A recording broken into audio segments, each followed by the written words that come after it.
Shalom keluarga damai yang terkasih di dalam Tuhan. Puji Tuhan, kita berjumpa kembali di dalam Renungan Samas Rabu 29 September 2021, edisi Sapaan Doa bagi Gereja. Tema, Gereja adalah tempat mengevaluasi diri. Injil Lukas pasal 18 ayat 9 sampai dengan yang ke-14, demikian firman Tuhan.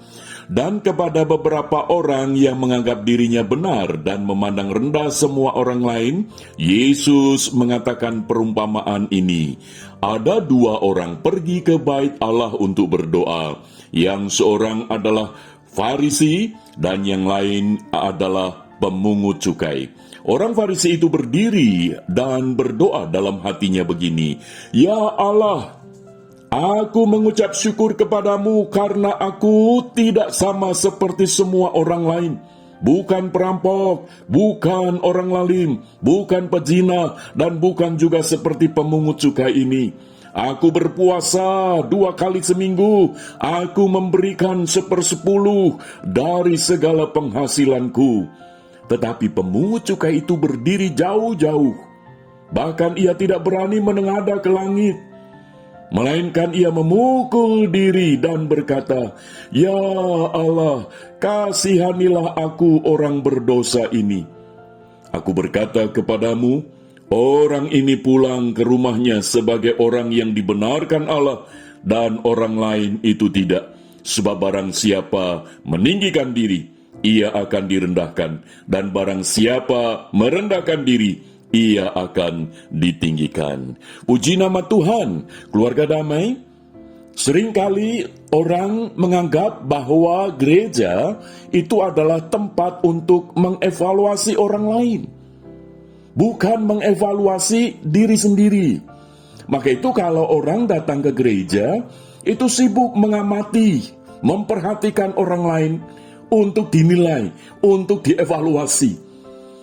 Apapun itu, baik dengan jemaat, sesama jemaat, atau para pelayan Tuhan, mulai dari aser, kantoria, pemusik, bahkan penatua, bahkan pendeta.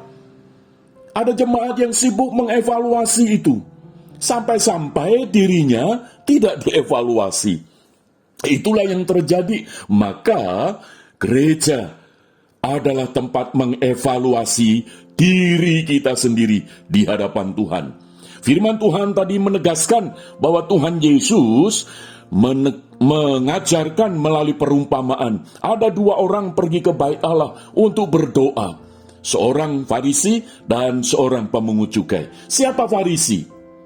Farisi kalau kita melihat di dalam kamus Alkitab, di sana dijelaskan satu golongan dari para rabi dan ahli Taurat yang sangat berpengaruh. Mereka berpegang pada Taurat Musa dan pada adat istiadat nenek moyang. Matius 15 ayat yang kedua. Seluruh hukum dan peraturan mereka taati secara mutlak. Keluarga damai, maka itu tidak heran kalau Tuhan Yesus mengungkapkan bahwa orang Farisi ini itu ketika berdoa di dalam bait Allah, dia berdoa demikian, "Ya Allah, aku mengucap syukur kepadamu, karena aku tidak sama seperti semua orang lain. Bukan perampok, bukan orang lalim, bukan pezina, dan juga bukan seperti pemungut cukai ini. Aku berpuasa 2 kali seminggu. Aku memberikan 1/10 dari segala penghasilanku." Wow, hebat bukan? Mungkin orang akan menilai orang Farisi ini hebat, ciami ini, luar biasa. Memang, saudara. Tetapi yang menilai hati bukan manusia. Yang menilai hati adalah Tuhan. Maka itu ketika pemungut cukai ini sadar bahwa yang menilai hati itu adalah Tuhan, dia tahu siapa sih pemungut cukai itu. Di dalam kamus Alkitab diberi penjelasan. Pemungut cukai adalah petugas-petugas yang diserahi pemungutan bea dan cukai untuk pemerintah penjajah, yaitu Roma. Seringkali mereka memeras rakyat untuk keuntungan mereka sendiri, sehingga mereka juga disebut sebagai orang yang berdosa. Itu dicatat di dalam Injil Matius pasal 9 ayat yang ke-10. Keluarga damai, ketika pemungut cukai ini datang ke bait Allah, apa yang dilakukan? Dia sibuk mengevaluasi diri sendiri. Dia tidak melihat, dia tidak menilai, dia tidak mengomentari orang lain, tetapi dia melihat hatinya di hadapan Tuhan, sehingga dia dikatakan oleh Tuhan Yesus. Tetapi pemungut cukai itu berdiri jauh-jauh. Dia sadar dirinya tidak layak, maka itu dia jauh-jauh. Bahkan ia tidak berani menengadah ke langit. Oh, dia tahu dirinya adalah orang yang hina, orang yang penuh dengan cacat celah, sehingga dia tidak berani menengadah ke langit. Melainkan ia memukul diri dan berkata, "Ya Allah, kasihanilah aku, orang berdosa ini." Keluarga damai, pemungut cukai ini ketika sibuk mengevaluasi diri, maka justru disitulah Tuhan Yesus memberikan sebuah penilaian. "Aku berkata kepadamu, orang ini pulang ke rumahnya sebagai orang yang dibenarkan Allah." Pemungut cukai tahu bahwa dirinya tidak layak, dia orang berdosa, dia penuh dengan cacat celah, dia penuh dengan kehinaan di hadapan Tuhan. Maka ketika dia evaluasi diri dan dia menemukan dirinya orang berdosa, maka Tuhan Yesus menegaskan orang ini pulang sebagai orang yang dibenarkan Allah. Yang membenarkan itu bukan manusia, bukan aturan manusia, bukan aturan gereja, tetapi yang membenarkan itu adalah Allah. Keluarga damai, biarlah kita ketika sadarkan hal ini, bahwa gereja adalah tempat mengevaluasi diri kita di hadapan Tuhan, bukan sibuk menilai orang lain. Karena sekarang ini banyak orang-orang Kristen ketika datang ke gereja itu datang sebagai komentator, ya, sehingga semua itu dikomentari sebagai juri, sehingga semua itu dinilai seolah-olah dirinya yang paling benar. Bukankah banyak orang Kristen yang hidupnya seperti orang Farisi?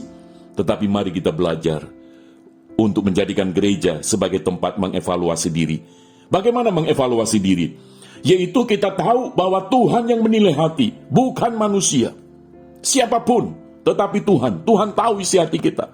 Sekalipun kita ini dipandang baik oleh orang lain, tetapi Tuhan tahu isi hati kita. Maka itu kalau orang lain masih bisa memandang kita sebagai orang baik, sejatinya Tuhan yang menutupi, Tuhan yang menyelimuti, Tuhan yang menaungi, sehingga hati kita itu tidak kelihatan busuk. Tetapi harusnya kita sadar seperti pemungut cukai tadi. Kita tahu bahwa kita orang berdosa, sehingga kita tidak sedang mencari pujian dari orang lain, tetapi kita boleh dengan rendah hati. Keluarga damai, yang kedua, bagaimana kita mengevaluasi diri?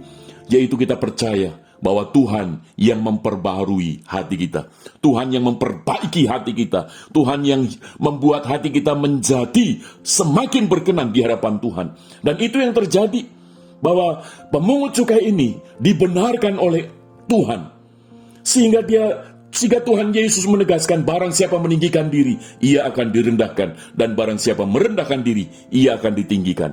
Jadi gereja, ketika kita datang ke gereja, itu urusan kita dengan Tuhan. Walaupun memang kita menjadi orang yang perlu peduli, tetapi dalam hal ini biarlah kita mengawali satu tindakan, kita mengevaluasi diri kita di hadapan Tuhan, tidak mengevaluasi orang lain.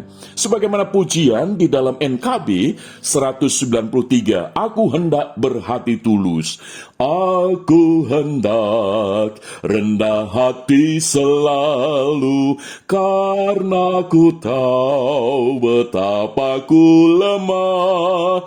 Aku hendak menolong sesamaku, Allah esa selalu ku sembah, Allah esa selalu ku sembah."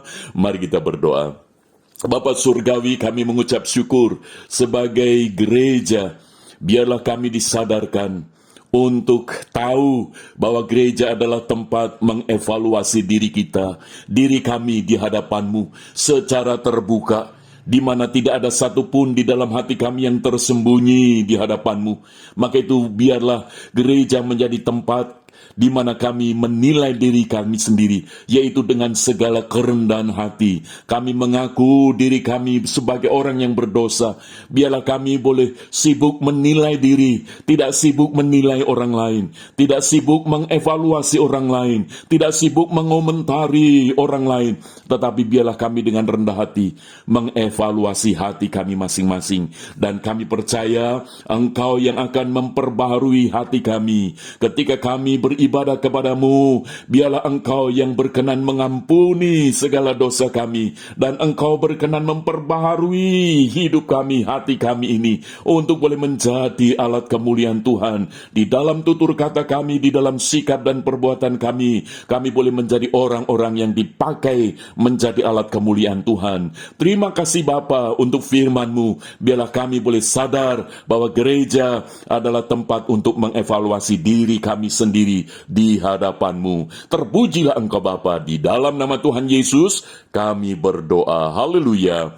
Amin. Keluarga damai, Tuhan Yesus memberkati. Amin.